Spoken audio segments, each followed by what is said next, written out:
Shall we start? Yes, Neelam. Welcome back, everyone. A warm good evening to you, all of you from India. And we are in session 3 of what is shamanism, what do the practices entail, why shamanism in current times, and what does the practice involve. So, during the previous 2 days, we discussed in depth about what is shamanism, what is its history, what is its origin, and why is it so important in current times. We also discussed who was a shaman, where did this name come from, what does it mean, what did shamans do, and why was their role important. We discussed why and how shamanism is a way of life, and why is that way of life important in current times, and how does it translate to practical reality. How can it help us in resolving our day-to-day problems, our health problems, our money problems, our relationship problems, our career problems, our business problems. Can we connect back to the essence of who we truly are. We also discussed how over a period of time we have disconnected from Mother Nature, and how reconnecting back with nature helps us reconnect back to our own true nature, to our heart, to our soul. And if we are disconnected from our heart and from our soul, how it brings disharmony, how it brings illness, how it brings money problems, relationship problems, day to day challenges. So, we discussed all of that in the previous 2 calls. We talked briefly about our soul and what it means, and paying attention to the health of our soul, to our purpose. And if we disconnect from our soul, how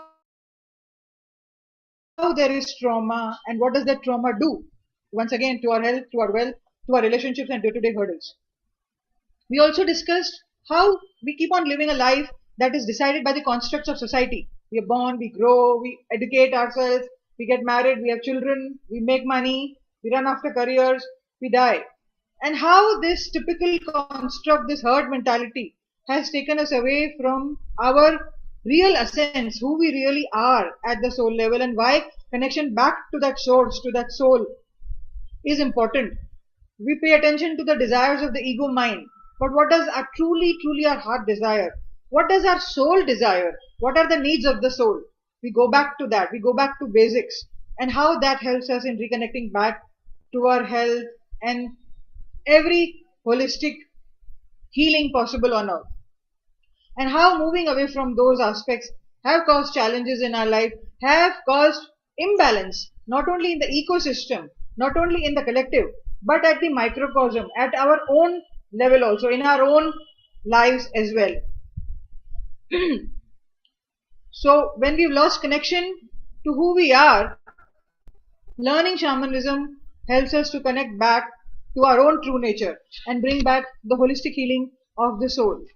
We also touched base yesterday on the aspect that everything is energy and everything is alive and everything is talking to us, but we have lost connection to that.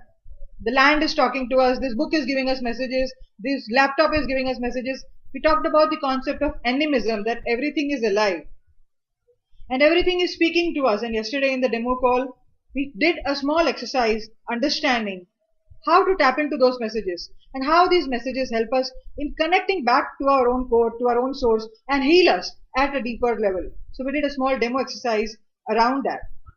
So how to tune into those signs, symbols, and synchronicities, and how to find answers to day-to-day problems. We did one small technique of 10 minutes and how to decode those messages, how to decode those metaphors. We did a few demo calls on that. We also discussed what is our power, and that power is represented by our power animals, our animal guides, and how to find our animal guides, how to understand what wisdom, what healing, what power, and what gifts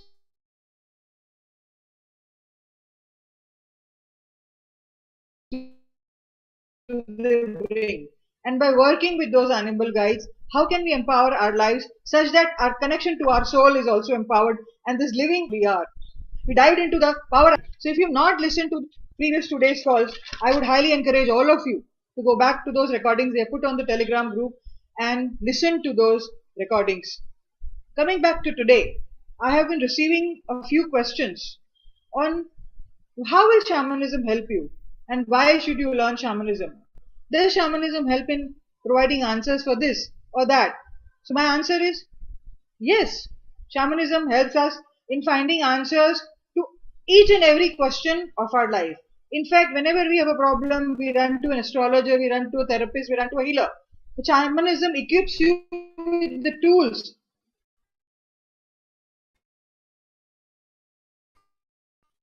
to find answers for everything: family problems, past problems, you did health issues, everything and everything. And in shamanism, we look at everything as a disconnection from the soul. So we teach techniques in the Foundation of Shamanic Practices workshop how to connect back to the source and the soul of who we really are. So if you have a day-to-day problem like a sickness or a cold or a stomach issue or an accident or a surgery or a financial failure, business failure, project is not doing well, any aspect, relationships not doing well, any abuse you have, any trauma, any aspect which is not in alignment and harmony, which is not whole, where there is a dysfunction, where there is a problem, you can learn these techniques and you can find answers to your own questions, to your day-to-day needs, and you can also help others about bringing back their connection back to their soul and helping them live a holistic life and also find answers to their day-to-day issues and problems. On the Telegram group, I posted something called Fun Facts. By any chance, has anybody read those? Fun facts about shamanism. Did anybody have a chance to go through them?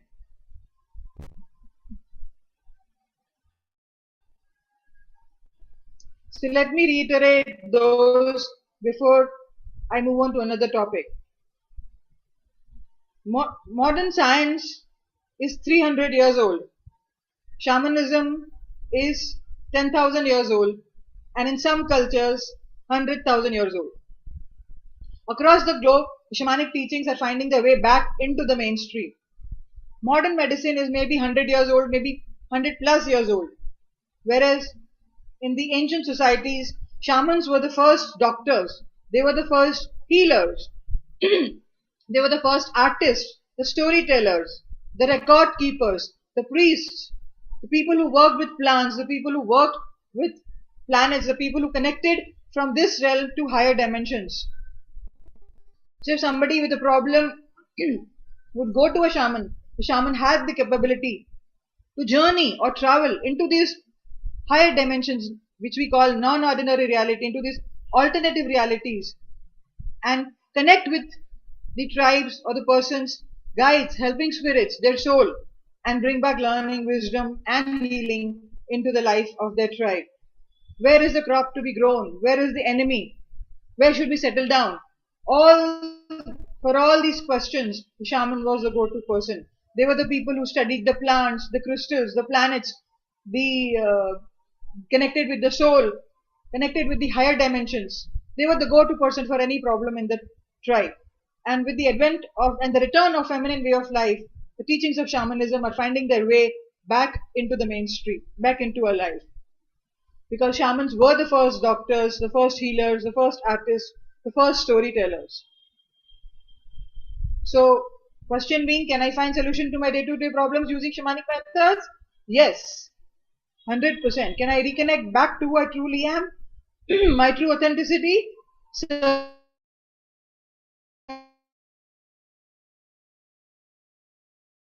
Certainly, yes. So these were some fun facts. Quantum physics, what quantum physics is proving today. What is quantum physics? The knowledge that we know today. Shamans knew hundreds and thousands of years ago. It is also believed that all the modern day sciences and the alternative sciences that we know and study and use for our healing have originated from the shamanic body of being, because shamans were the first, indigenous people were the first people of the earth. They were given certain rituals and practices and techniques and help to live life in alignment with who they were, in alignment, in partnership with nature, with Mother Earth. And slowly, as time grew, all the modern day methods that we know, be it hypnotherapy, family constellation, crystal therapy,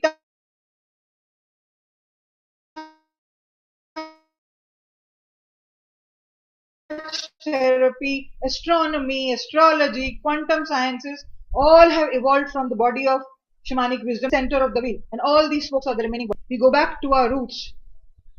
We come back to who we truly are, what we already know.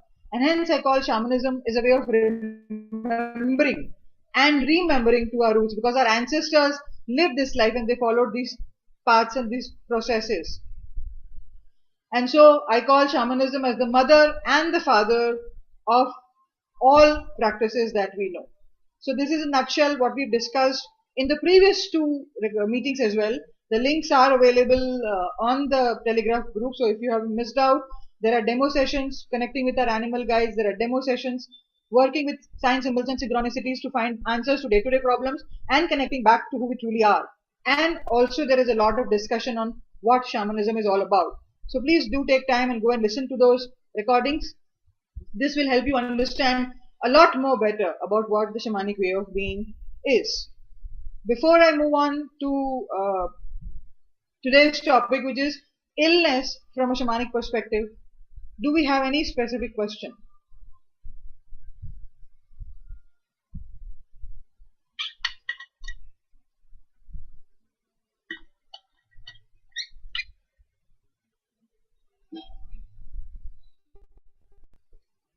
Is my voice coming clear? Because I'm seeing the message that internet connection is unstable. So am I audible clearly? Yes, Neelam, it's clear. Awesome. As of now, we don't have any question. Sure. We always begin with a small prayer and opening up of sacred space. So I would request all of you to close your eyes. Today I'm going to open up with a prayer.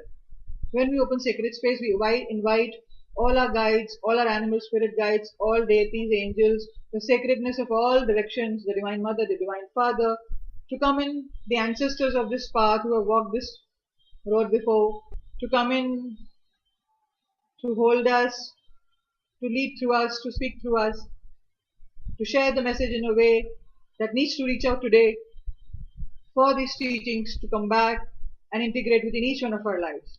I'll drum for a few minutes. Allow yourself to connect to the essence of shamanism. See what your body speaks to you. For shamanism is nothing but an inner call. So pay attention to the whispers of your own soul, to your own call, as I gently drum for a few minutes, and then I'll read out this prayer.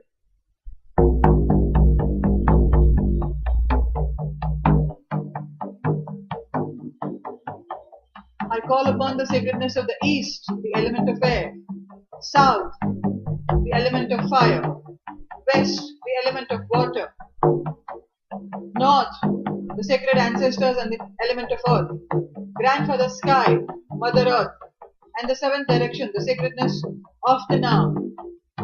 All our guides and power animals, the ancestors of this path, the tree people, the rock people, the plant people, the sacred waters on the earth, Mama Nature, all the nature spirits, to come and join us in this sacred circle today, to allow me to speak through you. Speak through me, dear ones. Allow my words to be good words. Allow these teachings to touch the hearts of many. Allow everyone to remember and remember their roots, their ancient wisdom, and reconnect back to who they truly are. We call upon you, dear ones. Come, join us in this sacred circle. We ask for prayers from the spirit of technology to be smooth, effortless, and support us today. To the mind, body, and spirit of each one of us to be fully present, alive, and awake and curious as a child.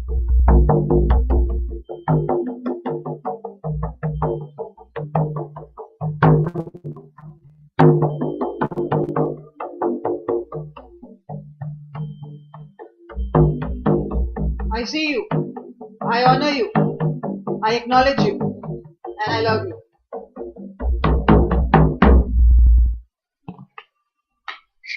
Creator, great mystery, great spirit, center of all circles, center of all universes, center of all things, I ask you to hear my prayer. I am grateful for my earth walk among your wondrous creations. I make this offering in gratitude and in appreciation and respect to you, my Creator, Great Mystery. As my awareness expands, I feel the connection grow that was and will be between us. I am one of your children, Great Spirit. A part of the center lives in me, as it does in all of God's creations. I am grateful for all the two-leggeds, all the four-leggeds, the ones that crawl, the ones that fly, and the ones that swim. We are all one, never to be separated. I am grateful for the four directions, the sky, the earth, and the now. Through these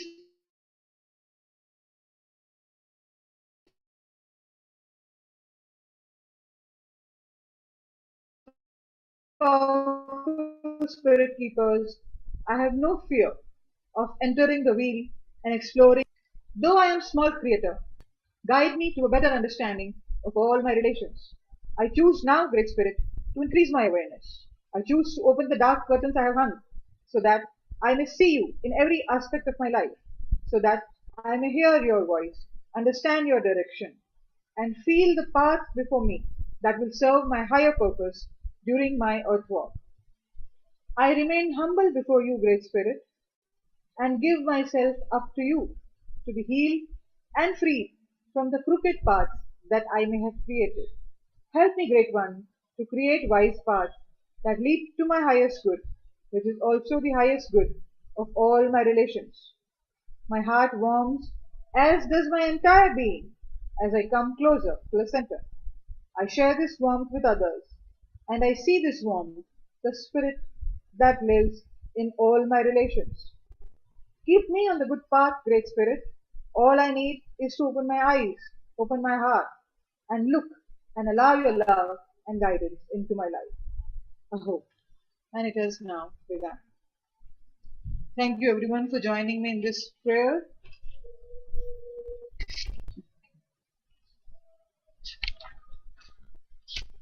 So today's topic is illness from a shamanic perspective. I want to ask all of you, what causes illness according to you?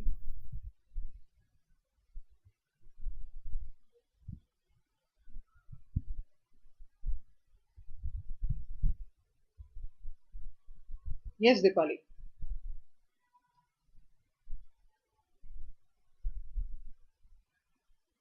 I can't hear you. Simran, can you help Dipali unmute? I feel depression, stress are the What main causes reasons depression? for What causes depression? depression, unhappiness. Okay. Yeah. Thank you. Unhappiness causes depression. Unhappiness. Okay. What causes unhappiness? Yeah. Our expectations or our life doesn't move according to our will. So mental reasons, according to you. Yeah, mental reasons. Okay. Who else? Okay. Ria. Thank you, Dee. I think our own self get into illness because what we believe is like it's in our mind itself, and according to our belief only causes depression and whatever illness is there. Our own blockages. So again, so and mental reasons. All right. Thank you. Harshita. Not a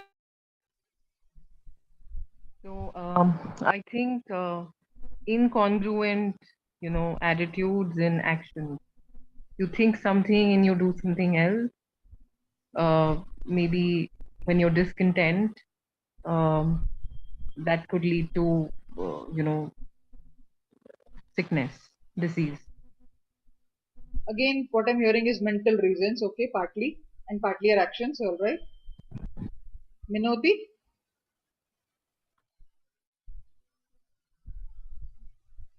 Yeah, for me, feeling healthy is like feeling happy and contented and like whole and complete at all beings. So we are talking concepts, happy and whole, which is a very relative term. So okay, happiness. Manisha.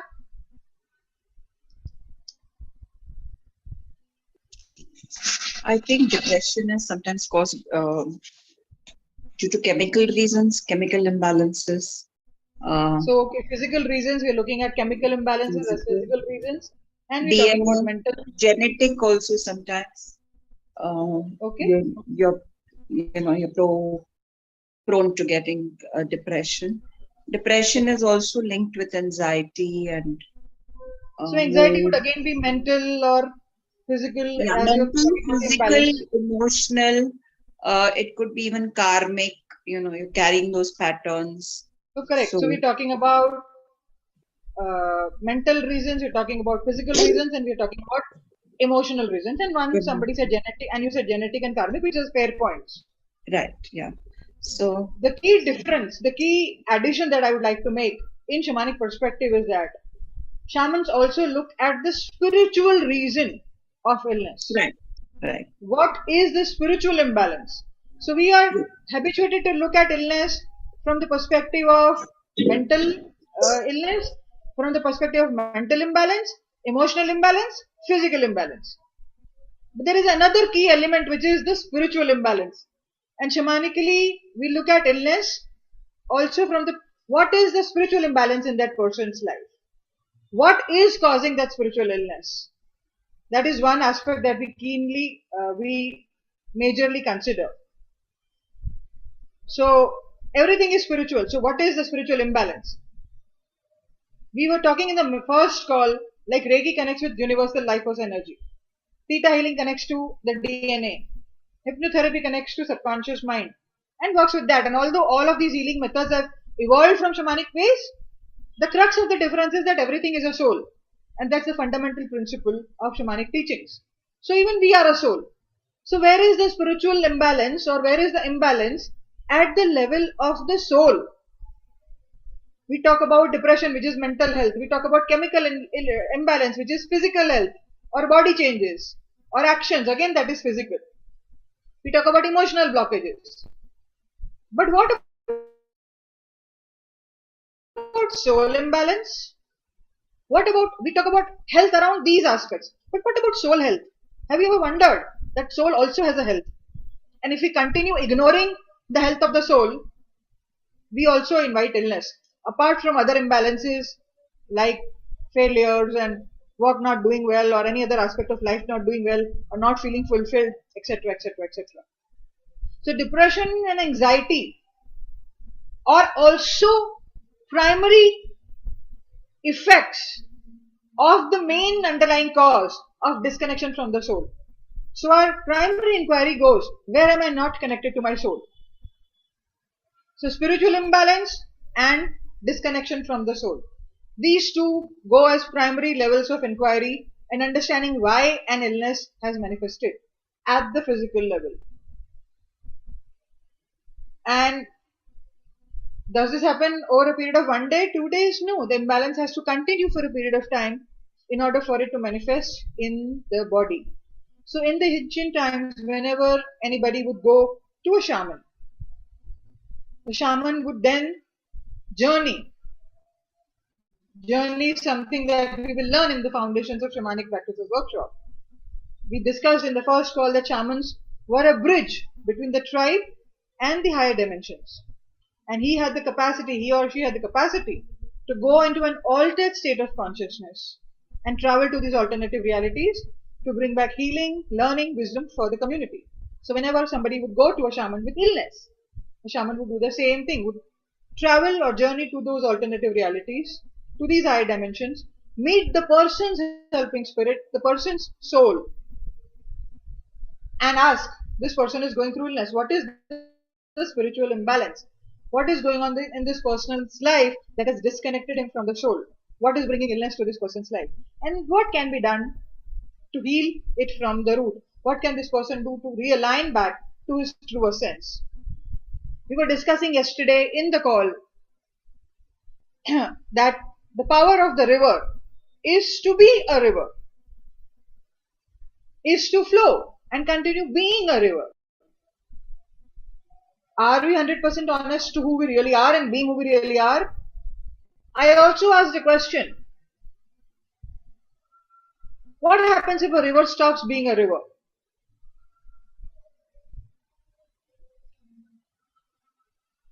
Anyone?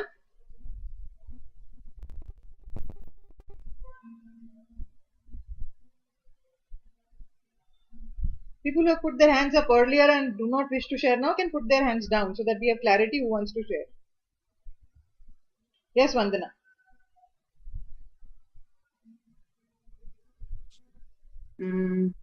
Yes, ma'am. Everyone has its unique role to play in this world. So we all I'm are like sorry? rivers. Everyone, every individual, every human being, every soul has a very unique role to play in this world, and so as river. So, Mani, Correct. as if anyone will Correct. stop playing its role, तो मतलब सबका अपना अपना Correct. Role बना हुआ है. अगर कोई भी अपना रोल नहीं What will play happen if a करेगा, river stops being the river?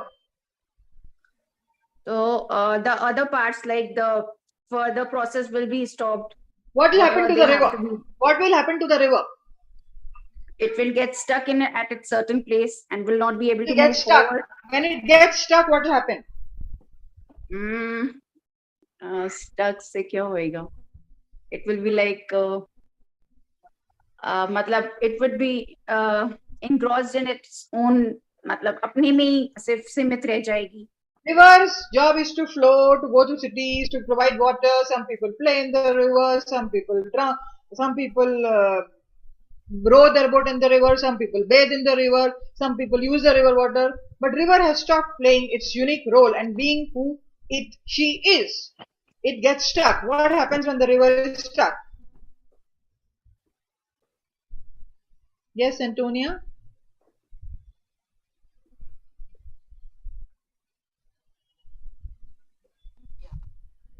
Namaste. Thank you so much for the topic. And river, as you rightly said, it has to flow, it has to make the land fertile, it has to make the land clean. Ultimate purpose of the river is to unite with the sea and become a part of the sea. I think, That's not my question. What happens if the river stops flowing and being a river? What happens to the river? That is my question. it forgets its identity and it becomes What stagnated happens when the river doesn't become a river? Forgetting its identity is implied. River is not being a river. It's not playing its unique role. It's not being who she is. It forgets its identity. So what happens to the river? That's my question. it dies, maybe it evaporates. Correct. It gets stagnated. A water which is not flowing will get stuck. When it gets stuck, it gets stagnated and it dies. And when it gets stagnated, it produces those insects and all of that greenery, green thing and all of that. It rottens. That's what we essentially do to ourselves. That is why illness. We don't play our unique role. We don't embody our own true nature because we've been disconnected from nature.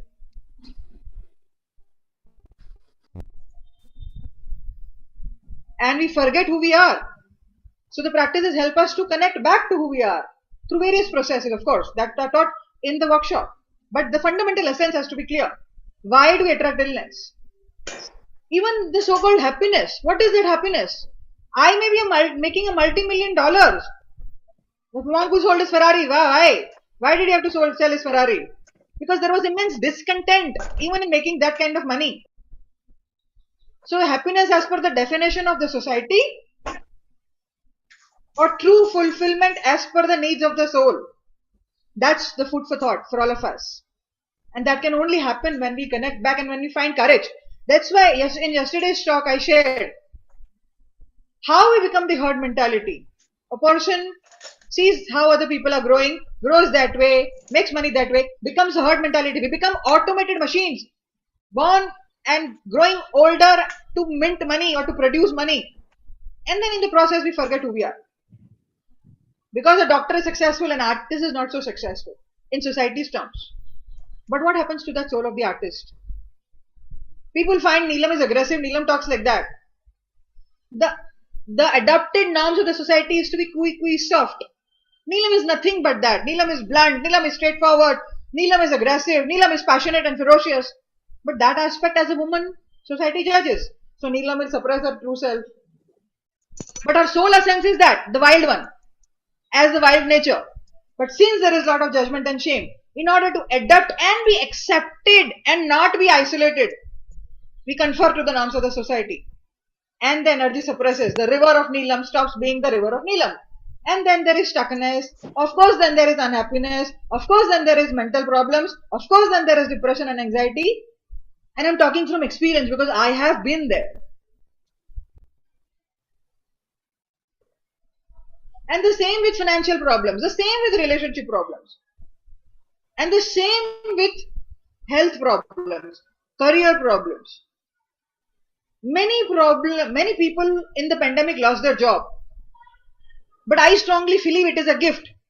I have a feeling it is a gift. Because behind that loss was a deeper message of looking at who they really were. And many people kind of found their gifts in the pandemic because it forced us to look within. And that is why these teachings in these times are more critical than ever. So coming back to the soul health, what are the needs of the soul? How is the soul choosing to express itself? The soul may not choose to express itself by being a teacher. The soul may choose in this lifetime to express itself as a storyteller. But storyteller is not popular, so I will become a teacher. And I'm trying to adapt and compromise. The soul has chosen the path of being with the self for spiritual growth or for X number of lessons. But I am trying to find a partner and marry, and then in the process attract unhappiness. And hence depression, because in society's terms, I am a failure. Or the person is a failure. Because we do not live as per the constructs of the society. So the soul health gets affected. How the soul chooses to express itself, what are the gifts of the soul, what role has it chosen, what are its gifts, and if we don't express that, then soul health and soul immunity is compromised, which ultimately compromises the immunity of the body, which speaks volumes why through the pandemic we have so much immunity issues. It is not all of a sudden. Even the pandemic is a teacher. So illness is a teacher in shamanic realms. Illness is a messenger. In the can somebody please mute? Somebody's background noise is disturbing me. In the first demo, we talked about our animal guides and what they bring to us. So they bring to us power. They bring to us power so that we can connect back to our own true power. We talked about, say, for example, my role in this lifetime is to be a leader. But I am not confident as a leader. But I have an ally, a partner, a guide who has chosen me, say lion. And lion brings with it qualities of self-worth, ferocity and leadership. So by allying with the lion, by working with the lion, I increase and enhance that gift of leadership. The lion has chosen to support me. But the lion is there supporting me. So the universe is there partnering with me, co-creating for me, not against me. But I am ignoring the gift of this leadership. I am ignoring the gift, the power of the leader, the power of the lion. I keep ignoring it and don't use it, or I misuse it. I use my leadership to exploit, to become a tyrant.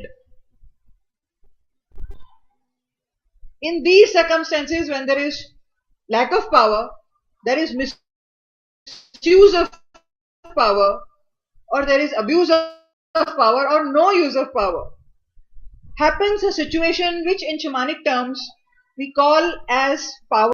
We all need power to live a power-filled life. When our animal guides are with us, we are power-filled. But we ignore, abuse, misuse the power, or don't use the power. As we rightly said, the river dies. Our power also depletes. So we become power deficit and power hungry. That is why we see all the abuse and the control and the dominance and the violence in the world. They are power hungry people, power deficit people, trying to compensate through external power, internally feeling insecure. And when we become power deficit in our own individual lives, what is the possibility of happening?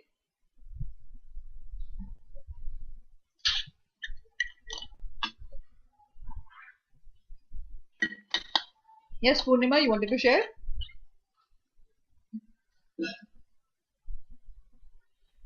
Can you hear me? Yes. I'm sorry, I'm having cold, so I may not sound all that good. Honestly speaking, I have not attended any of the session. Today is the first time I've ever checked in, and I'm there since past half an hour now. I don't know whether this question is valid or appropriate or not, but I'm a patient of rheumatoid arthritis. I do understand a lot of things. I've been attending many sessions, not this particular session per se, but I've been attending quite a few workshops, so I do understand a lot of things. But my I'm question is, sorry, Purnima, I will have to interrupt. I'll have to interrupt. I'm not taking questions right now. I'm sorry. I'm asking a question. If you have an answer, then answer. I'll take questions towards the end so that the flow of the session is not interrupted. I acknowledge your problem. When we are powerless or power empty or power deficit, what is the possibility of happening?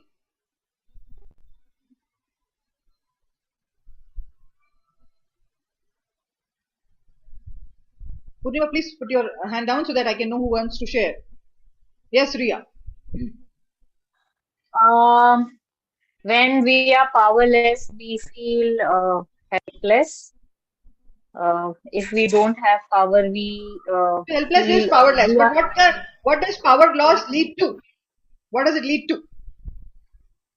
worthless, And worthlessness. that will lead to, you are on the right track. That will lead to all right. Depression. Correct. It will lead to all kinds of situations. When I'm power filled, I operate out of my empowered state. I attract wellness, I attract well-being, I attract good relationships, I attract good money. But when I have power loss, which has happened over a period of time, then I have helplessness, worthlessness, which will obviously manifest in poor relationships, poor quality of finances, failures, and also illness. So one of the major reasons for illness in shamanic parlance is power loss. So one was soul health and another is power loss. So thank you for saying that. And when power loss happens, when we feel helpless, worthless, and depression and anxiety and all of these things start happening, what happens to our energy bodies? What is the possibility of happening to our energy bodies? Parul? Ma'am, a lack of abundance around us. So I talked about financial issues and all of that. But when our energy bodies weaken because we are powerless or power empty or power deficit, what possible things could happen to our energy bodies? Harshita?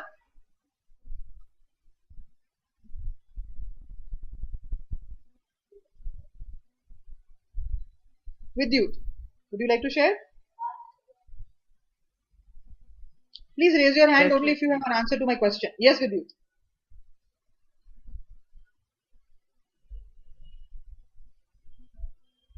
Okay, anybody? Everyone else, please put their hands down because I don't know who wants to answer or who has a question. I am not taking questions right now. I'll take questions after this conversation. So please raise your hands only if you want to answer my question. Yeah, hi. Yes? Yeah, hi. Yeah, hi, I'm Rukaya. So Hi. even I have joined this session for the first time, but as you asked that if our energy is low and if our energy is diminishing, so ultimately our light diminishes, our soul dies. I mean, you are disconnected from your soul. You Thank feel you. Yeah. you feel that everything around you is dying because you are not seeing that, because you are not lightened up, or maybe your energy is not, so everything around you just disrupts and you disrupt yourself too. So I didn't mean in terms of energy, but you are right about one certain aspect, and I'll come to that aspect later on, that the soul dies and what happens to the soul. What I was asking was what happens to our energy bodies. We have various energy body, we have this physical body, and we have different layers of aura body, mental body, etheric body. What happens to those bodies? That is my question. Okay. If I am less in my power, if I am power deficit and power empty, what happens? What is the possibility of happening to those energy bodies? Ultimately, even those energy bodies will become low and they will get sick. So They you will are get attracting low. sickness. When the energy bodies and their strength becomes low, what happens? Ultimately, you will be a house of sickness for everything. I mean, Correct. So it will invite hurdles, sickness. Already we discussed that when I'm yes, powerless or power deficit or power empty, I will invite depression, anxiety because I'm worthless, I'm powerless, and all of that. I'm helpless. So I will keep inviting. I will not invite success. I will invite failures. I will invite career challenges. I will invite lack of abundance issues. I'll invite health issues and sickness. What is one more thing that is possible of happening? your downfall. Ultimately, you will In have which your down way? In which way? in all the possible ways. I mean, Correct. But I am everything asking in us. life. Correct. So we discussed all of that. But there is something which happens to the energy bodies. One more thing that I'm looking for. Ultimately, They when weaken. They yeah, weaken they and they weaken. have cracks. And when Yeah, our energy bodies have cracks, we invite the energy of others. yes. We invite thought forms of others. We invite problems of others. Because we are weak, we absorb their energy, we absorb their thought forms, we absorb others' energies. So, this is my home, but I have no control over my home, I have no charge, I have no power of my home, and the doors are weak, and I am falling, I am lying down helpless. People who don't belong to my home will come and take control of my home. This is my territory. So there is a possibility of inviting misplaced energies. In shamanic terms, we call that spiritual intrusion. So spiritual intrusion, aka misplaced energies, aka energies which do not belong to you, enter into your field, also causing more powerlessness and more illness and more failures in other aspects of your life, aka more disharmony, aka more imbalance. And through the shamanic teachings and the practices, we learn methods. If there is power loss, what to do? How to retrieve that lost power? If soul health is affecting, what to do? How to retrieve that soul health? How to come into full reconnection and connection back to who we truly are? How to heal failures, illness, genetic issues, anything which is taking me away from my soul, anything that is not in alignment with who I really am. And so the practices involve those aspects, techniques, and methods. So, spiritual intrusion, soul health, power loss. These three and one more. Whenever there is trauma, a portion of our soul has a tendency to leave the body. Yesterday, I talked about the example of a car being like our body, and the fuel in the car, the petrol and the gas in the car being very similar to the soul energy, to the essence. Now, if there is leakage or damage in the car and the fuel leaks out, is the car operating out of 100% capacity? Yes or no? No, right? If there is a damage in the car, if there is a problem with the car, if there is a leakage in the car, the fuel leaks out and the car is not operating out of its 100% potential and capacity. And it can invite other problems. The same is with our soul and our body and our life. So if there has been an abuse, a trauma, a traumatic incident, which for you or the soul is traumatic, definition of trauma, extent of trauma can be different for different people. A child sees the parents fighting, too traumatic for the soul, cannot take it. And a portion of soul leaves the body. This can cause psychological changes in our mind. This can cause emotional changes. This can cause chemical changes in the body, leading to depression, anxiety, illness again. Because the soul, the body is not operating out of its 100% fuel. And the soul representing our energy, our gifts, portion of soul goes away, we also lose our gifts. So that is why, once again, when we lose those gifts, there is a hole. Universe doesn't like a void. So anybody else's thought forms, anybody else's energy, more power will get leaking. Anybody else's thought forms will keep coming. Spiritual intrusion will keep happening. Power loss will keep happening. Soul has already been lost due to trauma. this will also invite more and more illness, failures, or deficit in any aspect of our lives. So soul loss is another reason, another spiritual reason for illness to take place. Yesterday we had Aparna, probably her name is Aparna, who on a call, and her husband had passed away due to COVID, and she was also a long-standing patient in the hospital during her COVID days, and her lungs were still not recovering. It is possible that the death of her husband's trauma has caused more trauma to the soul, and the soul has left.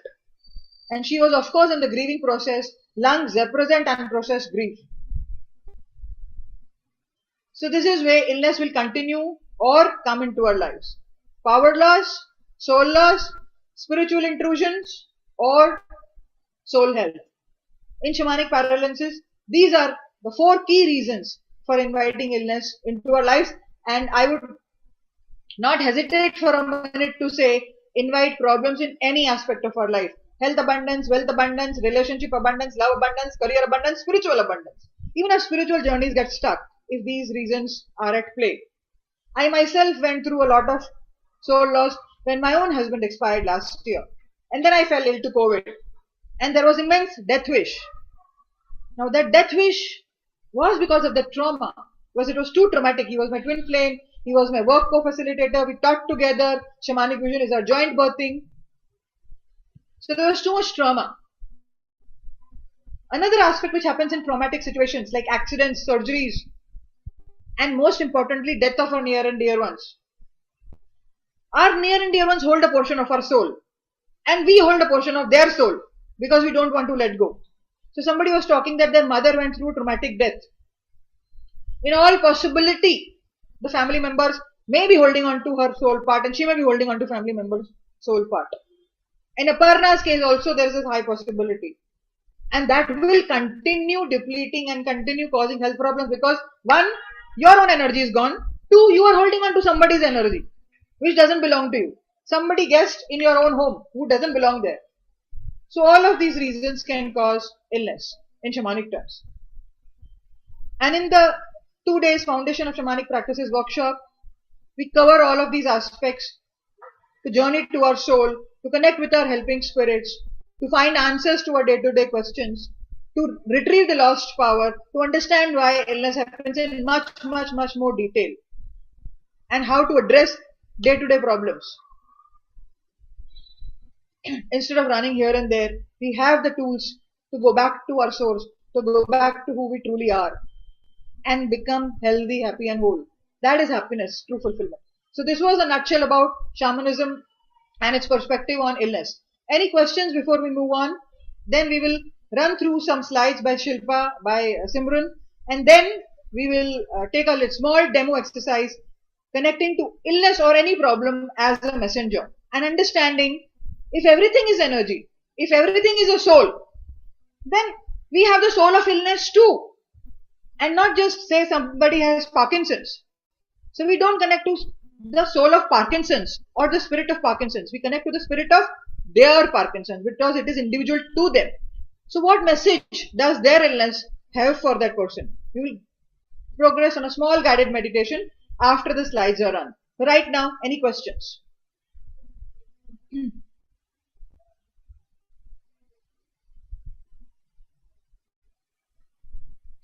Hello.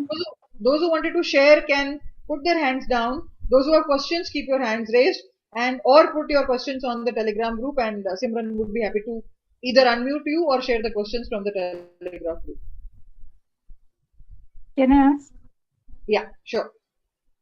Yeah, I wanted to know, you said that when there's a traumatic experience, the one part of the soul leaves your body. Right. So where does it go? Like, and how easily you can... It goes into this return alternative dimension. So yeah, when the shaman, we will teach processes how to retrieve those soul parts, how to retrieve that power, where to journey and travel into these alternative dimensions where the soul goes might have gone and its part must have shattered, and how to journey and travel to those realms to bring back the soul part back to us, how to heal that soul part, and how to kind of bring back the gifts that have been lost. We will be teaching that in the workshop in much more detail. But to a nutshell, the soul hides in something called as non-ordinary reality, or these alternative dimensions known as the upper world, the lower world, and the middle world. And in the foundations of shamanic healing workshops, we will do multiple journeys, 7 journeys into the lower world and 7 journeys into the upper world. We will meet our helping spirit guides. We will learn how to understand our power, how to work with that power, how to retrieve that power, how to travel to the upper world. And why is the upper world? It has a center for learning, for healing, for wisdom. And all of these realms are the realms where also our power resides and soul paths go and hide. So we will learn how to travel there and bring back those paths from those realities into our bodies. Thank you for asking. Any other question? Ria, you had a question? Just wanted to ask, as you said, we don't allow the other, the person whom we lost. But then if we don't grieve, we don't let go things, right? So is it a good thing to grieve? So for 1 second, I did not say we should not grieve. In fact, we should grieve. In fact, I was encouraging Aparna yesterday to grieve. I wanted to, yes, that's what I wanted to know. Grief is a different aspect altogether. The soul loss has happened, and that is why the illness never comes if grief is processed. Illness only comes if grief is not processed. So yes, of course we should grieve. For sure we should grieve. Why not? And it is a natural part of life. It means that you love deeply, and that is why you are grieving. And I just wanted to know, as she was and asking, grieving has nothing to do with soul loss. I'm sorry, say it again. No, but then you said you're holding on somebody's soul power. If you're not allowing or letting go. Grieving doesn't mean you're holding on to soul paths. Yes. Grieving doesn't mean holding on to soul paths. You are grieving the loss. But why do you need to bring their soul to you? Neither they can move on, neither you can move on. You can let go. This is what happened with me and Paul.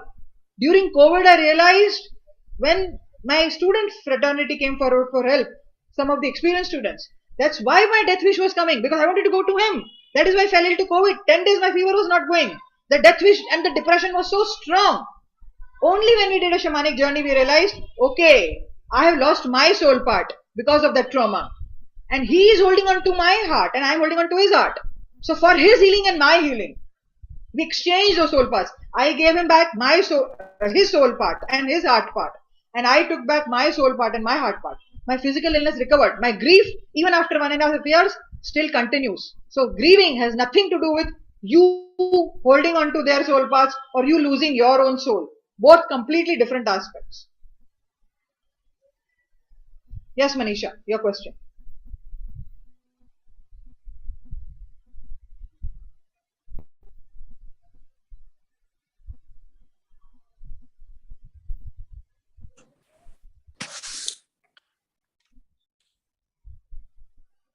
Hello. Yeah. Yes, I just want to ask you a question. Now, is it that that all of us don't have the whole soul with us at every given point of time? Yes, it's possible. Okay. Because we've lost our soul. Sorry? And with every birth, when we come down, do we lose a part of the soul on top when we take a new birth every time? It is possible. I have seen many soul retrievals happening through the womb, many power losses coming through previous lifetimes, many through current lifetime. So it is a possibility. It also depends how ready you are to retrieve that part. And then the past lives will open up, the ancestral imprints will open up, and then other aspects will open up. So yes, but it is a possibility. My question is, for all of us, whether you, me, or anybody, with every birth, do we leave a part of the soul on top when we come back? It cannot be said as a definite yes or a definite no. It depends. If we have had certain trauma, it is possible that we may have still portions of our soul in that traumatic incident. So it is possible. But not necessarily always. Not necessarily always. So we are affected, which means we are affected by that even at the time of birth. Correct. Okay, trauma, as you know, continues from lifetime to another. We carry the cellular imprints. So either it is that or we also have a portion of our soul left in that lifetime if it has been a very traumatic lifetime. But again, it depends. What was trauma for the soul? Parents fighting for one soul, normal. Parents fighting for another soul, traumatic. Person leaving a child in the car, normal. For another soul, traumatic. Waking up with the alarm bell, for somebody, piece of cake. For somebody, extremely traumatic and a jerk to the soul. Some people are HSPs, hypersensitive people. So trauma and how it affects each one of us and each lifetime will vary from person to person. Thank you very much. Yeah. Last question before we move on to the presentation. Antonia, do you have a question? Yes, I had a question. Sorry, just bear with me. Yes, I wanted to know how long does it take before we can actually become confident shaman practitioners? And so like every other method of healing, it is a matter of practice. In the 2 days of shamanic foundations of shamanic practice, we take you through a lot of practice sessions. So as we run through the presentation, we'll see that there are 7 journeys and practices to the lower world. There are 7 and 8 journeys to the upper world. Then you journey and work with each other and learn how to find answers to simple basic questions or to life situations. Then you work with elements of nature to divine a message for each other, for your own self. So with the basics, you become surely equipped. And then how much you practice, the practice sessions in the WhatsApp groups always go on. So depending on how dedicated you are to your practice and how truly you want to dive in, it is like any other healing method. The more you practice, the more you hone up your skills. So it is like that. But with the foundations workshop, you go out with the basic skills that I've spoken about right now, and you can. Suppose I come to you with a stomach ache.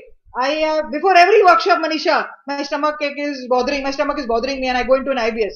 You will be able to journey for me and find answers for me. Okay, Neelam, this is anxiety. This is coming from here. What is the root cause? What is power loss? And we teach you to connect to the spirit of illness. We teach you to journey inside a client's body. We teach you to connect to my soul, to power animals, to guides, to ask certain questions and come back with healing wisdom and guidance and solutions from the helping spirits and my soul. And so we definitely become equipped with that. Thank you for that answer. I also want to know, is there a possibility that not everyone can become a shaman healer? I mean, what is the chance of failure? Or like some people visualize. So I was listening to some of the other people's accounts and I was like, I didn't have such strong or powerful, imagery or visuals while I was meditating. To answer your question, it is purely a matter of your own inner calling. When I embarked upon the shamanic path, it really called me. I didn't know what it was. I didn't even trust myself at that point in time. What is intuition? I used to go to others.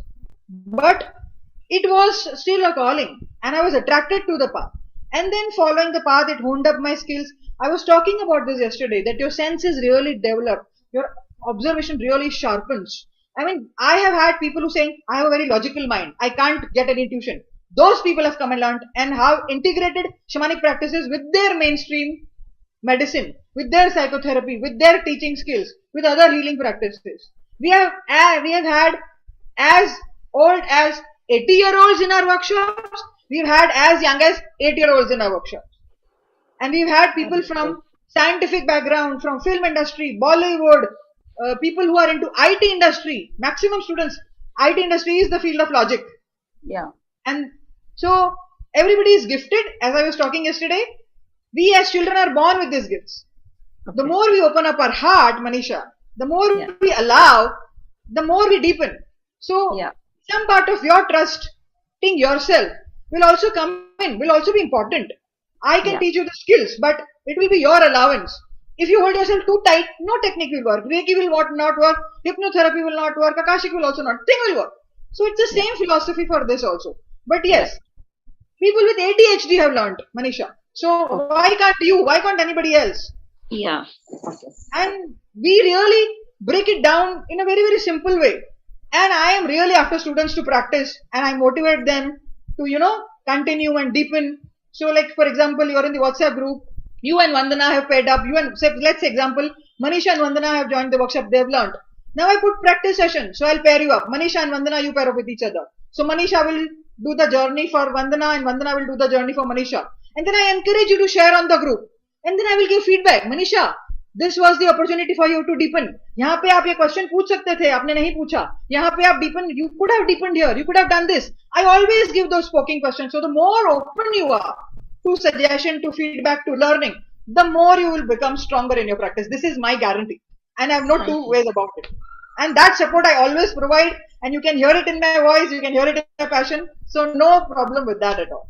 And that's why we've written lifelong practice, because people from 2012 are still with our group. We build a very close-knit community wherein, if I have illness, then I have no shame in asking from my students because I've trained them so much. And if they have problem, they ask help from the community and we help each other. So we really follow the crux of collaboration and the circle of life and the web of life that I keep talking about, which a shamanic community is all about. And we really build a community. So you never feel alone, whether you have illness or any problem. Many times I encourage people, just vent. If you have grief, just share. So we are there for you. So the support remains lifelong. And how long have you been in this shamanic healing? I've been formally teaching since 2013. I see. I've been teaching since 2013. The spiritual path began much earlier. Much earlier. So about 20 years you've been on the path. And you do nothing. Yes. In my corporate life also, I would have an altar and I would do dowsing and I was into hypnotherapy and crystals and all kinds of things. And then when I came into shamanism, I found home. So that's how shamanism feels to me, because everything I learned, that connects me back to shamanism, because it has originated. One fine day there was a calling to attend dreams, or to teach dreams. And then I realized indigenous societies follow dream work in a certain way. Then as I progressed, I had a calling to teach women related womb work. And then I realized first shamans were women. Okay. And they were into womb work. So everything for me connects back to shamanism and connects back to the roots. That's why I call it the mother and father of healing. And that's why I enjoy it. I mean, you can hear it in my passion. Yeah. I know it's very contagious. And just like you, I'm deeply attracted to shamanism. And I always wanted to know more. So I think that's to our students, we say it is an inner call. Yeah. You don't know what it is, but you keep getting pulled towards it. And it is a call from spirit. Spirit wants us to do this work. They can't do their work from here. So they want us to do their work from here. So then that they will send those whispers and nudges and those gut feelings. Yeah. That's how I know that it's a calling. Thank you. Thank you so much. Right. I have another last question. Can I ask? All right. Sorry. Sure. No, I just wanted you to share some success stories you've had over there. I have shared it in the first episode. Okay, I'll look it up. I'll look it up. Yeah, I'll look it up. Thank you. But I'll share as we go. I will share too as we go along. Okay. Yes, Antonia. Yes, Antonia. You have a question?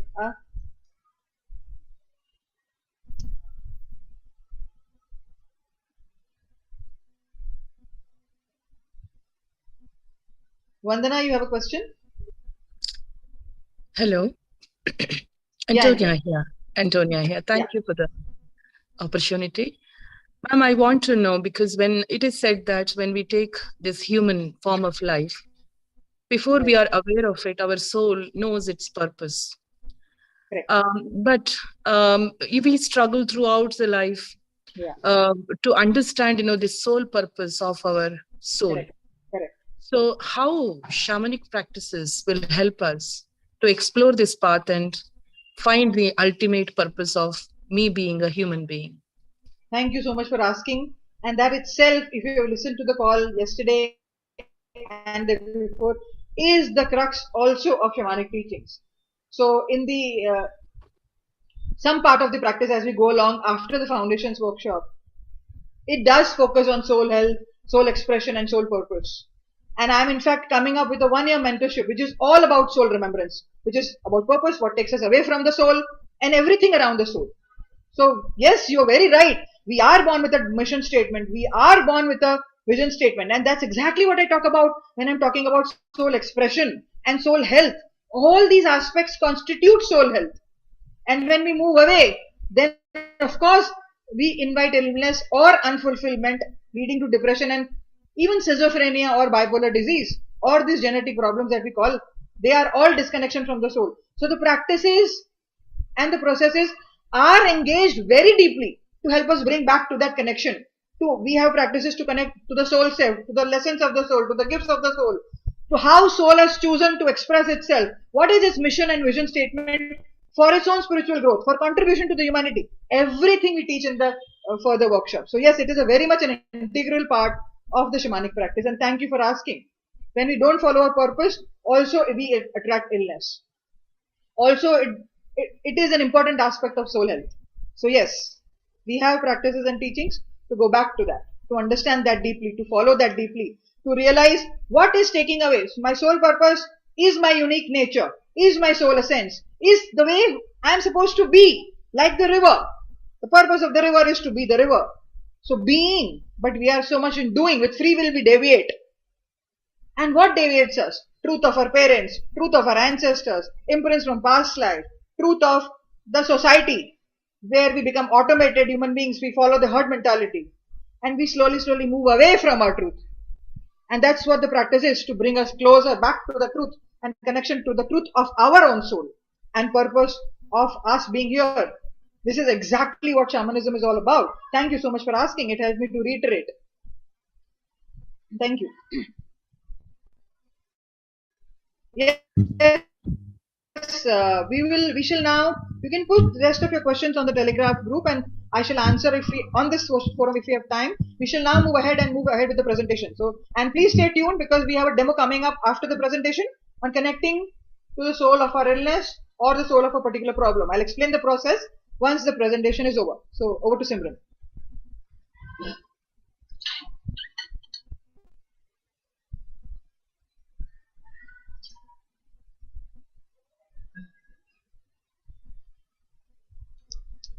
Go back to the first one.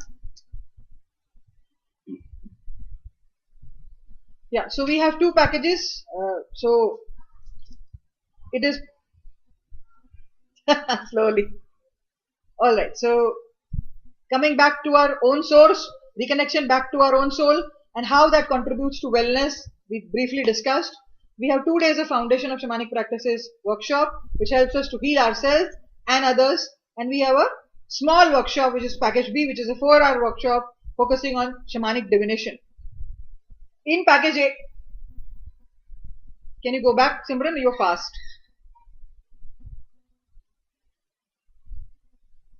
Yeah. In package A, you will become a shamanic practitioner. You will learn how to heal yourself and others. It's a live teaching on Zoom with 2.5 days of learning experience. The timings are, on the first day, it is 4 p.m. to 7 p.m. And then on the remaining 2 days, it is 9:30 a.m. to 6:30 p.m. with tea breaks and lunch breaks in between, just like we would do in physical reality. To prep you onto the journey, there are certain preparatory videos, preparatory exercises to tune you up, to build up the muscle. And that will be a part of the pre-workshop teachings, which will be on WhatsApp group, via audios, via videos, via write-ups. And these you can do from the comfort of your home at any time during the day. After the live teachings are over, after the 2.5 days teachings are over, we also have post-workshop teachings, which is deepening into our senses and through shamanic initiations, deepening into our psychic abilities and our senses. Recordings are shared for 21 days and there are PDF notes as well. Yes, next slide. So as we discussed during the talk, we have introduction to these alternative realities where shamans travel. We use shamanic methods to explore these hidden real universes. We travel to those universes, understand what these universes are all about, and they are the realm of our power animals and guides. We do at least 7 journeys into each realm. The lower realm, which is the realm of our power animals. If you want to familiarize with yourself with lower realm, go watch a movie Avatar. That is all lower world and that is all shamanic movie. We talk about animal guides. We talk about what power do they bring. We talk about what is power loss, what causes power loss, and how to retrieve the lost power that we briefly touched upon today. So we do processes and journeys to retrieve our lost power. We do divination methods and understand how to ask from each aspect of life, how to ask from stones, how to ask from nature, how to connect to other aspects of life, and ask questions about our day-to-day issues. That is one aspect of the 2.5 days workshop. The second aspect is the traveling to the upper realm, where it is a realm of the learning center, the wisdom center, the ancestors, our helping spirits, our soul. We will understand what that realm looks like. It is the realm of Akashas. It is a realm where everything happens, of our guides, of our ancestors, learning, wisdom, teaching. Everything happens there, and how that realm looks like, how to go to that realm. And we will do at least 6 upper world journeys to meet our spirit helpers. We will also do a journey for healing a particular issue if we have in those healing centers. We will learn to work with nature and elementals and how they can help us connect back to who we truly are, how to get messages from all of life, because all of life is our guide. And we will learn to seek answers for ourselves and others. And then there are other aspects of power song and power object to keep us empowered. Needless to say, we are very strong on ethics, which will be emphasized during the workshop. So to summarize, 7 days of pre-workshop teachings on WhatsApp, 14 days of post-workshop initiations on WhatsApp, 2.5 days of live teachings on Zoom with lifelong support, live revision, practice sessions on WhatsApp, live sessions on Zoom, a lot of them throughout the life, PDF note. We also support you with your clients and your family. And the package B, which is only divination, is also included in this package A. The dates are 16th September, 4 p.m. to 7 p.m. 17th and 18th September, 9:30 a.m. to 6:30 p.m. This is Indian Standard Time. And as we discussed, pre-workshop and post-workshop can be done from the comfort of your own home. And once again, recordings are available and PDF notes are sent.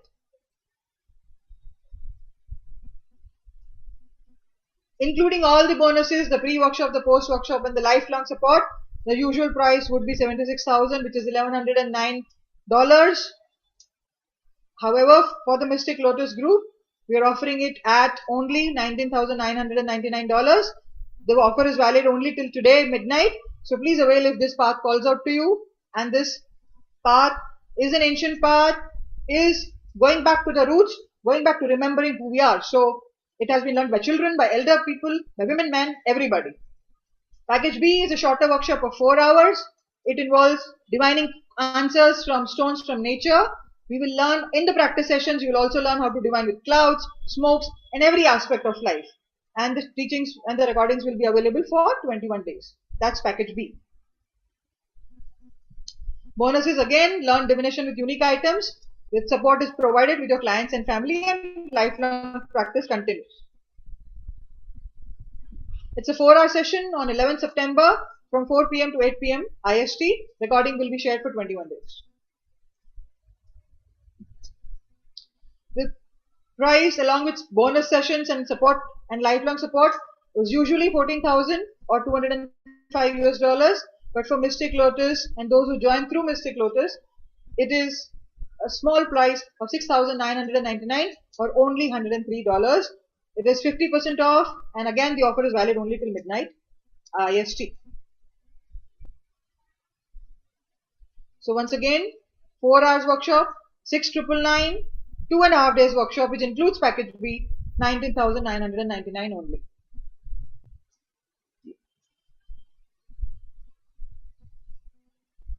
So that was in a nutshell the offering, the workshop happening in September. Connect with your heart center, see if this pathway calls out to you, see if you'd like to deepen into the teachings, and I'm always here to answer any questions. Moving to the demo session. I'll take questions towards the end, Parul. Time is running out, so I need to run the demo session, and we'll take questions if time permits, and we can also put the questions on the Telegram group. So this activity is about connecting to the soul of X, because in shamanism, everything is energy, everything is a soul, and everything is a messenger. So you can connect to the soul of your illness. You can connect to the soul of your relationship problems. You can connect to the soul of your project or any pattern or belief or fear. It could be your anger. It could be your fear. But be specific to name the fear. Which fear? Fear of heights, fear of speaking in public, fear of moving forward, fear of the unknown. So pick up one aspect of your life which is troubling you and you would like to connect to the soul of that. You could pick up illness. If you have repetitive sinus issues, stomach issues, or COVID issues or lung issues, anything. So pick up, I want to connect to the spirit of my fear. Intention will be, I want to connect to the spirit of my illness. I want to connect to the spirit of my anger. I want to connect to the spirit of my home, my project, anything and everything. And I want you to write down these questions. We will primarily ask these questions. Tell me about, so when we give the intention, I'll gently drum. We will repeat this intention 3 times. 3 is the magic number in shamanism. And we will ask, I want to connect to the spirit of my ex or my home, business, illness, fear, anger, etc. We will repeat this intention 3 times. I will gently start drumming. Since everything is a soul, the soul of that illness, the soul of that fear, the soul of that problem will appear in front of you. You may see it, you may feel it, you may hear it. Be open, be curious. Pay attention, how is the soul appearing? It can be a feeling sense that it is luminous, it is a light body, it is dark, it has come as an object, it has come as a wall. How is the soul appearing to you? Because even that is a metaphor. Because universe speaks to us through signs, symbols and synchronicities. Yesterday's exercise. If you have not done that, please go back and listen. It's a fascinating exercise. So trying to be observant of how the soul of your problem or illness has presented itself. When it presents itself in front of you, you will ask, why have you presented yourself in this way? What is the message here? The $1,000,000 question. Tell me about yourself. Be open, be curious. Allow the soul of that illness, of that pattern to speak or to share its message. Tell me about yourself. Why have you presented yourself in this way? What gifts do you bring? What message do you have for me? What will it take for you to leave? And the final question, anything else you want me to know? And then come back and journal and we will take a few sharings. And then we will take questions. Is the process clear? Make sure you're not driving. Make sure you're not in a public place. Make sure you're seated well. And make sure you are in a quiet place, fully focusing on this process.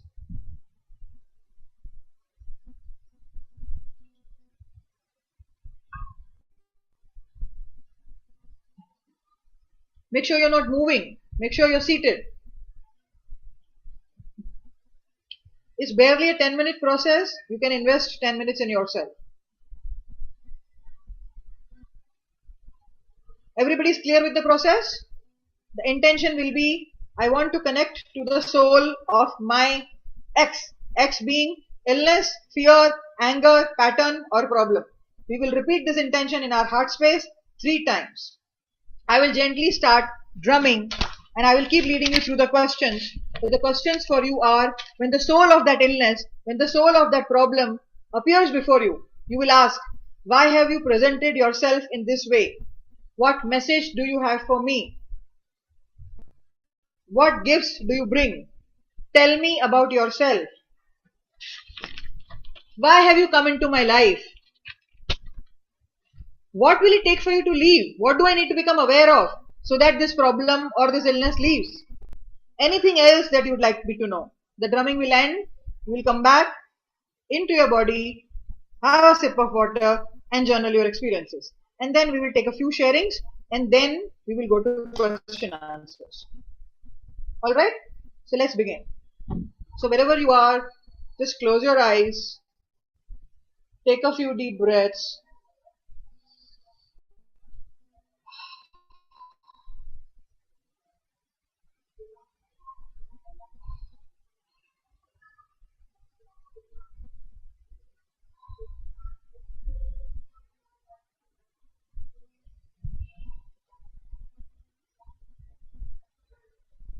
State your intention firmly, as clearly, as solidly as possible from your heart.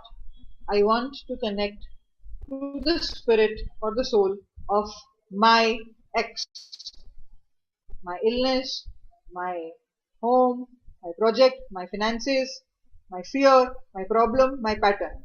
I want to connect to the spirit of my ex. I want to connect to the spirit of my blank. Repeat this intention 3 times in your heart center. Be solid, be open, be curious. And when the soul of that aspect comes in front of you, acknowledge it, welcome it, and begin the process of conversation. The first question being, why have you presented yourself in this way? As I gently drum, once again, give your intention 3 times. Allow the soul of that situation to come in front of you and ask your first question.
Tell me about yourself.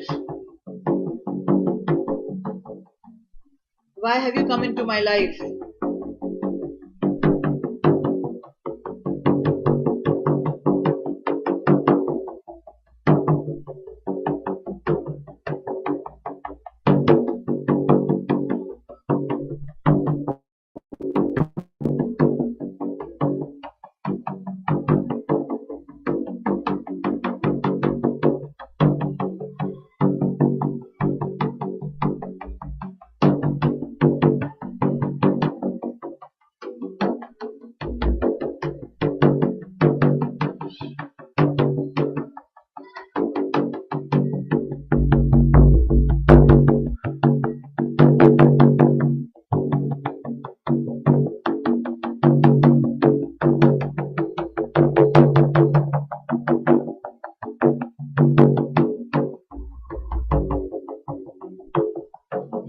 What gifts do you bring?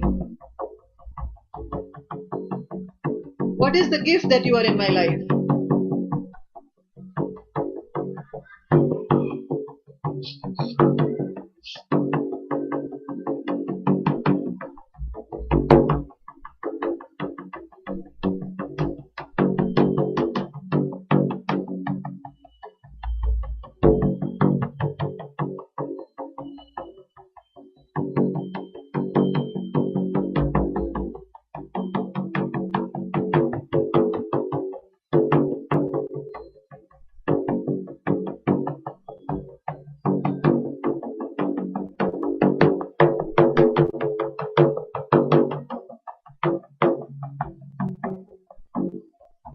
What will it take for you to leave? What do I need to learn or understand?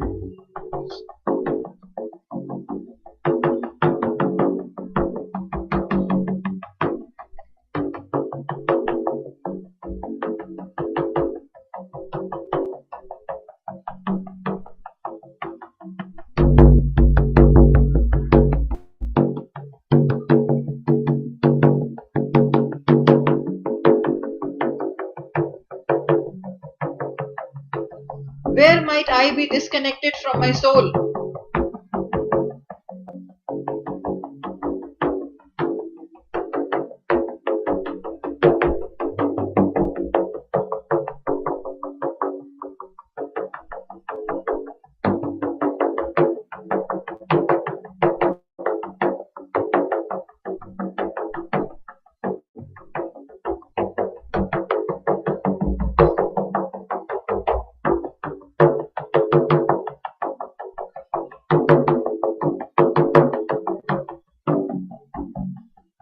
Anything else that you would like me to know? Final message.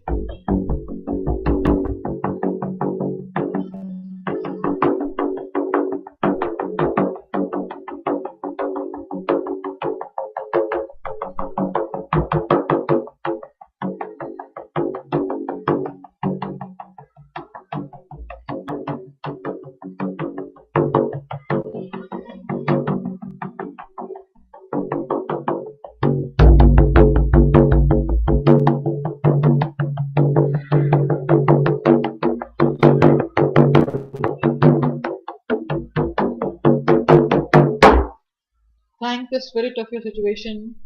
Thank the soul of that aspect which has presented itself.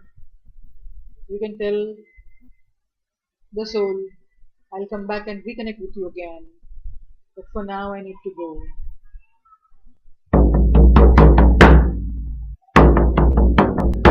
Slowly start coming back.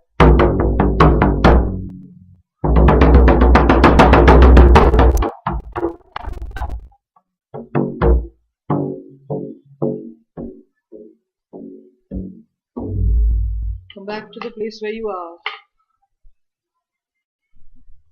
Become aware of your body. Have some water and journal your experiences.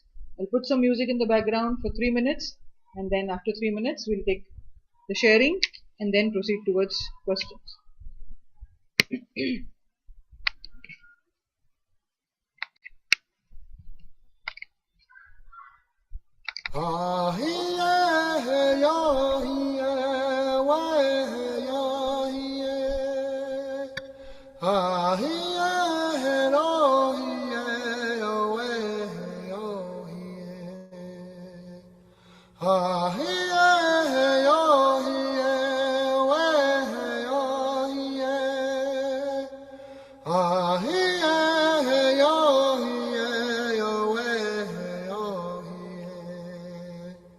Chante washte hokshila estima han he pehe washte weherahiye Chante washte hokshila estima han he pehe washte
Welcome back, everyone. I will take 2 sharings, not questions, sharings. What came proceed to questions?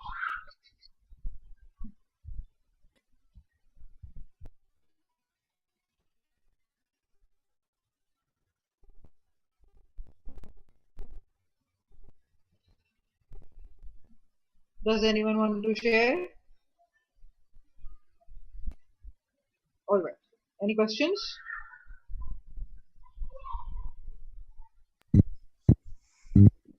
Thank you so much, Neelam. It was wonderful. Simran, I can't hear you. Can you hear me? I can't hear you, Simran.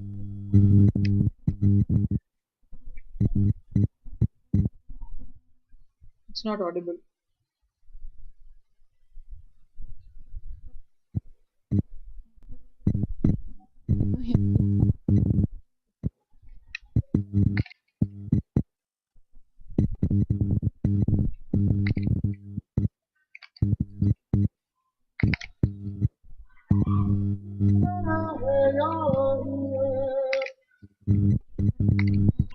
Simran, it's not coming through.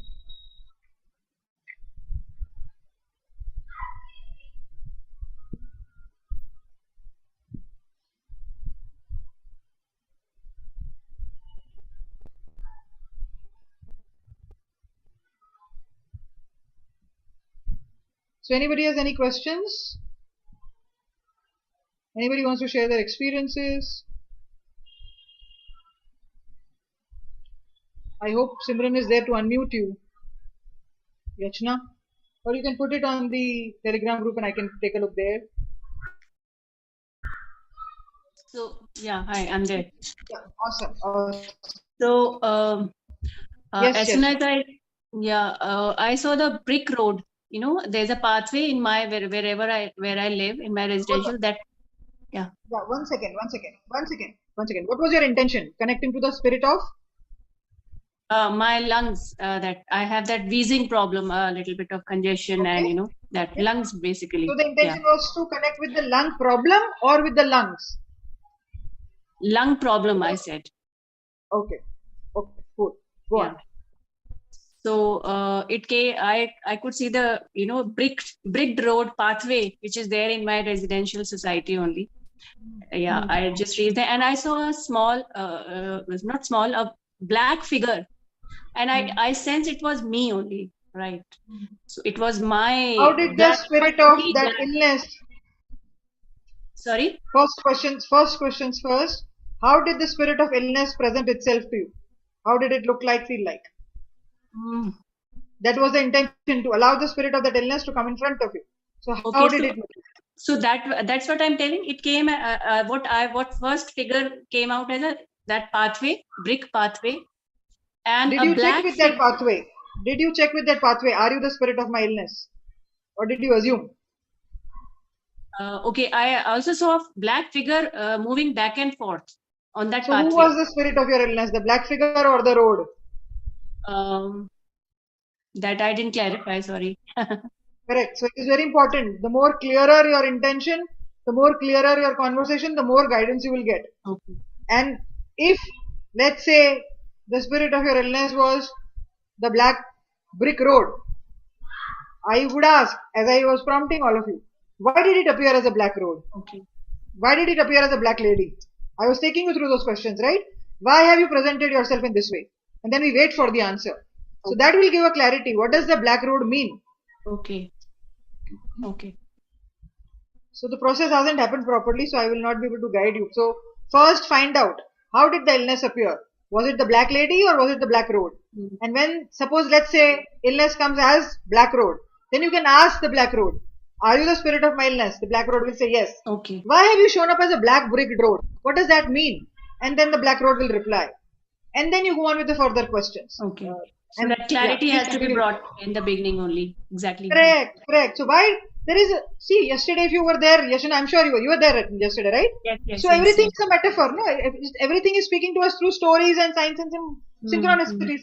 Why you did not see a plain road? Why you saw a black bricked road?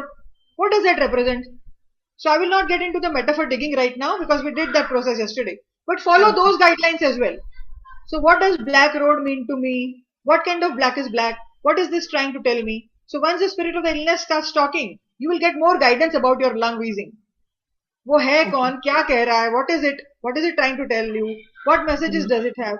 Did it give answer to any question like where have you moved away from soul? What has happened? What is the message? What will it take for it to leave? Did it give any answer? So yeah, when I asked why have you come to me, so Right. what I could feel was unfulfillment that came What? to my Okay, so unfulfillment. what aspect is unfulfilled in your life? That I'll have to ponder. Yeah. What kind of fulfillment is fulfillment? Mm. So the same digging process that we did yesterday. So Okay. if he says the wheezing has come because of unfulfillment, you could further ask, what is unfulfilled in my life? Can you please help me understand? Where am I feeling unfulfilled? So Neelam ji, I just want to, point out over here, will not my subconscious mind or maybe the conscious mind intrude here to answer my, because if I feel this has been That the is reason. why I'm asking you. I'm asking you. Why did you not see a metal road in the US with dividers, or Indian road which is broken from between, or a white lady? Why did you see only a black lady? Why did you see only the black bricked road? You were very specific, right? So हजारों लाखों चीजों में से यही क्यों आया? Which means it is Right. not your mind. And of course, in the workshop, we will do techniques which will help us understand message from the mind or message from the soul. But that is why I keep harping. First feelings, first instinct. Always trust that. That is always guidance from spirit. So Right. trust that, sir. That's only, that's how your practice will build. When Yes, it says unfulfillment, why did it say unfulfillment? Why didn't it say anger? Why did not say grief? I am to continuously harping, lungs matlab grief. So why it didn't say grief? Why it said unfulfillment? What unfulfillment I have? Okay, is it unfulfillment of the mind or the soul? Okay, so where is the soul I'm feeling unfulfilled? That will help you go deeper, deeper, deeper. Okay, I get it. Alright. I will look forward to your connection and your answers on the Telegraph group. Let me see what you come up with. So can I do this meditation again and just go again? Yes, of Okay, course. okay, sure. Of course, the recording will be available, so you can go back to it anytime. Yeah, sure. Okay, I'll definitely let you know. Thank you. So the deeper you go, the clearer the answers are. The deeper the trees go into the roots, the greater the height is. So that's the journey. Right. Thank you for sharing. Thank you. Thank you. Anyone else?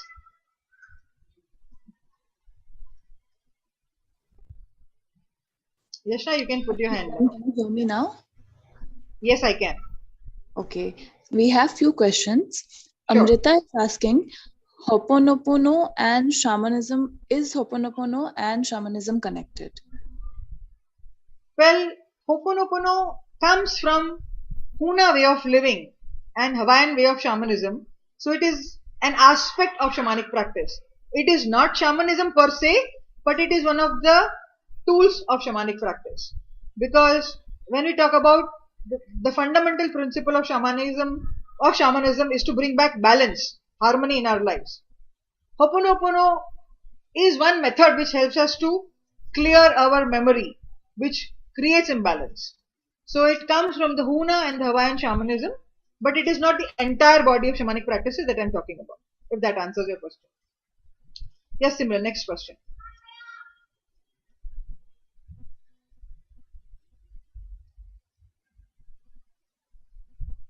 Simran, are you there? Yeah, can you hear me? Yeah. Okay. Nirav is asking, can you teach in Hindi because my English is not so good? Not entirely, but if there are certain basic knowledge of English is required, you don't need to be very good in it. But yes, I'll be happy to translate some bits and bits if you do not understand during the teachings. Complete translation of Hindi will not be possible. The flow will be in English. I will try to make it as simple as possible. I will also help you support if there are certain instances where you don't understand the English that I'm talking, and I'll be happy to translate it or simplify it for you. Right, thank you. Shama is asking, couldn't see spirit but heard message. Why? Should we unmute her? So many of us have different, but hear me out first. You could have many senses which are active. I am a person who is not visual. That is why yesterday I was emphasizing pay attention to your senses. Some people feel, and some people have thought forms as guidance. Some people hear. Some people are auditorial. Some people are kinesthetic, feeling sense is active. Some people's sense of smell is active. I am very kinesthetic. I will feel that this is being said. I will not hear, but it will come as downloads and thought forms and feelings. So what did you feel? If the spirit didn't appear and you did not see, But was there a feeling that you felt that spirit is like this? It's also fine. Like, for example, if tiger comes, I cannot see a tiger, but I can feel that the tiger is there. So it comes in my feelings. So it's very important to understand that spirit, or great spirit as we call it, or divine or universe, speaks to us in language in which we understand. So maybe your language is not visual, your language is auditorial, or your language is kinesthetic. So when you repeat the exercise, you could feel, you could pay attention to other senses and see if you're hearing, see if you're feeling, and see what happens. So you got Thank a message, which means your Yeah. kinesthetic sense is stronger. So that's what you need to pay attention to. Yeah. Thank you. Thank you very much. Yeah. Yes, Simran. Thank you, Neelam. So far, we have taken all the questions. All right. Anything else anybody wants to know? We are done with the practice or any sharing. I'm here for you. Else we can close the sacred space.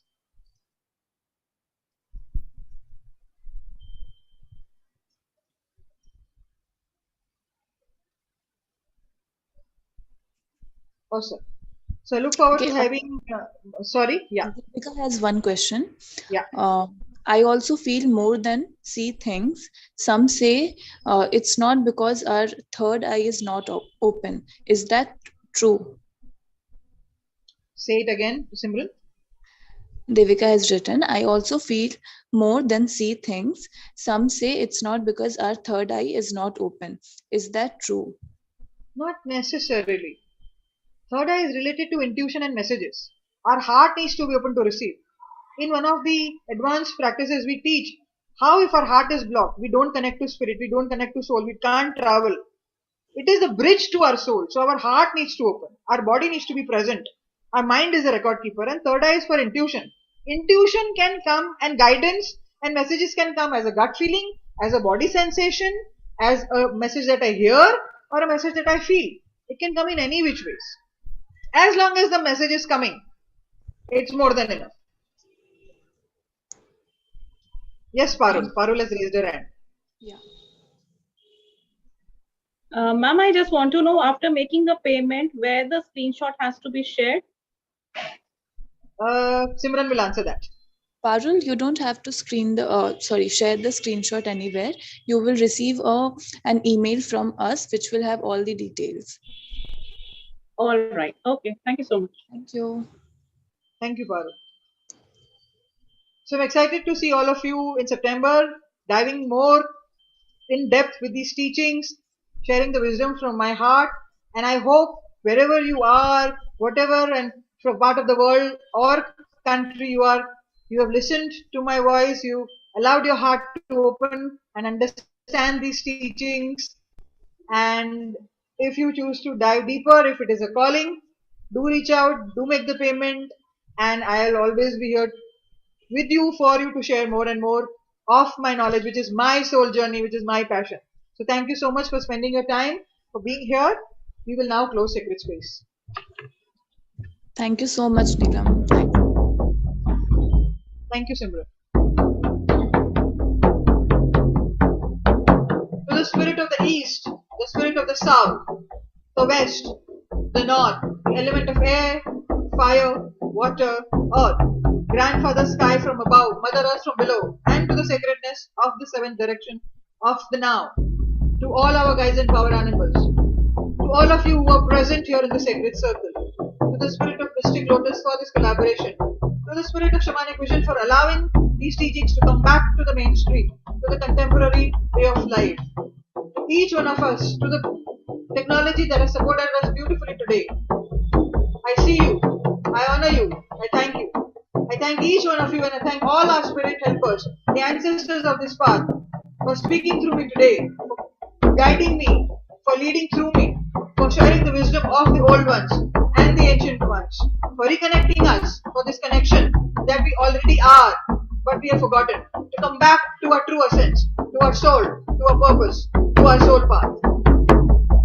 And this journey of remembering and remembering, to become whole, to become complete, to heal ourselves and contribute to the healing of our near and dear ones, of our clients, and to make change in this world, which needs so much of our blessings, and so much of these teachings, and so much of your wisdom, and so much of your presence. We thank you all. And with that, we close the sacred space.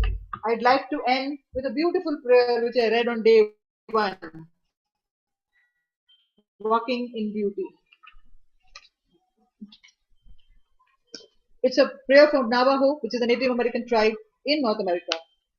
In beauty, I walk. With beauty before me, I walk. With beauty behind me, I walk. With beauty above me, I walk. With beauty around me, I walk. With it has become beauty again. Today I will walk out. Today everything negative will leave me. I will be as I was before. I will have a cool breeze over my body. I will have a light body. I will be happy forever. Nothing will hinder me. I walk with beauty before me. I walk with beauty behind me. I walk with beauty below me. I walk with beauty around me. I walk with beauty above me. My words will be beautiful. In beauty all day long may I walk. Through the returning seasons may I walk. On the trail marked with pollen may I walk. With dew about my feet may I walk. With beauty before me may I walk. With beauty behind me may I walk. With beauty below me may I walk. With beauty above me may I walk. With beauty all around me may I walk. In old age wandering on a trail of beauty, lively may I walk. In old age wandering on a trail of beauty, living again may I walk. My words will be beautiful. Thank you, dear ones. May your wisdom, may our wisdom create ripple effects in the pond of this web of life where we are all one, we are all connected. See you soon, someday, sometime, and of course in the workshop. Sharing more, being more of who we really are, connecting back to our true essence, to our true self. Aho. Thank you so much, everyone. With that, we close today's session. Thank you so much. Thank you, Simran, for hosting, and thank you, everyone, for joining. Thank you, Neelam. Thank you, everyone.